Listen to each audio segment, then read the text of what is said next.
అంత్యాక్షరి అనే ఆటని ఆడుకుందాము. ముందుగా అంత్యాక్షరి అంటే ఏమిటి? అంత్యాక్షరి అంటే మీకు బాగా తెలుసు అనుకుంటా. ముందుగా అంత్యాక్షరి ఎలా ఆడతామో చూద్దాము. అటొక వ్యక్తి ఇటొక వ్యక్తి ఉన్నట్లయితే మనం అంత్యాక్షరి ఎలా ఆడతాము?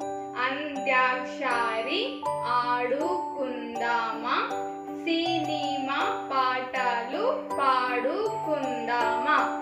ఈ విధంగా అన్న తర్వాత ఎవరికైతే చివరి అక్షరం మా అయితే వస్తుందో వాళ్ళు సినిమా పాట లేదా సినిమా పేరు చెప్పాలి కదా. సో ఈరోజు మనం అలాంటిదే ఒక ఆట ఆడుకుందాము. ఈరోజు మనం ఆడుకోబోయే ఆట సరళ పదాల అంత్యాక్షరి. ముందుగా సరళ పదాలు అంటే ఏమిటో తెలుసుకుందాం. సరళ పదాలు అంటే ఒత్తులు, దీర్ఘాలు, జటాలు లేనటువంటి అక్షరాలని సరళ అక్షరాలుగా అంటాము.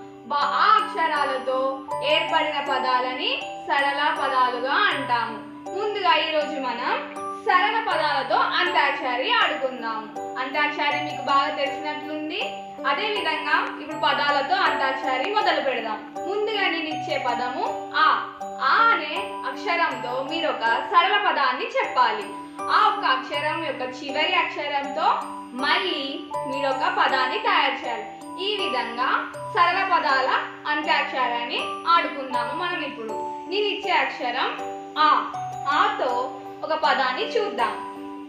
ఆతో అరక అనే పదాన్ని మనం ఇప్పుడు చూసాం. అరకలోని చివరి అక్షరం కా. కాతో ఇంకొక పదాన్ని మనం చెప్పాలి. కాతోటి ఇంకొక పదం కడవ. కడవలోని చివరి అక్షరం వా. చివరి అక్షరం వా కాబట్టి ఇంకొక పదాన్ని మనం ఏ అక్షరంతో మొదలు పెట్టాలి? వా అనే అక్షరంతో మొదలు పెట్టాలి. కాబట్టి కడవలోని చివరి అక్షరం వా. వాతో మొదలయ్యే పదం బల. బలలోని చివరి అక్షరం ఏమిటి పిల్లలు? లా. లా అనే అక్షరంతో ఇంకొక పదాన్ని మొదలు పెట్టాలి. బలలోని చివరి అక్షరం లా కాబట్టి లాతో మొదలయ్యే పదం లత. లతలోని చివరి అక్షరం తా. తాతో మొదలయ్యే పదం తల. తలలోని చివరి అక్షరం లా. లాతో మొదలయ్యే పదం లయ. లయలోని చివరి అక్షరం యా. యాతో మొదలయ్యే పదం యమ. యమలోని చివరి అక్షరం మా. మాతో మొదలయ్యే పదం మరక. మరకలోని చివరి అక్షరం కా. కాతో మొదలయ్యే పదం కడప. కడపలోని చివరి అక్షరం ప. పాతో మొదలయ్యే పదం పడవ.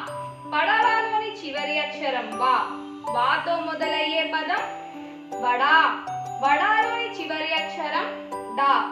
డాతో మొదలయ్యే పదం డమడమ. డమడమలోని చివరి అక్షరం మా. మాతో మొదలయ్యే పదం మన. మనలోని చివరి అక్షరం నా.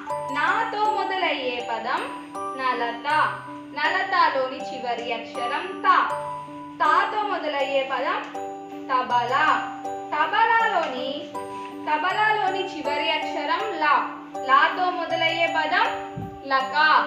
లకలోని చివరి అక్షరం కా. కాతో మొదలయ్యే పదం కళ. కళలోని చివరి అక్షరం లా. లాతో ఇంకొక పదాన్ని అలా చెప్తూ పోతుంటే మనకి సరళ పదాల అంత్యాక్షరి ఈ విధంగా వస్తుంది. పిల్లలు చూసారు కదా సరళ పదాల అంత్యాక్షరి ఎలా ఉంది. ఈ విధంగా మనం సరళ పదాలు ఏమిటో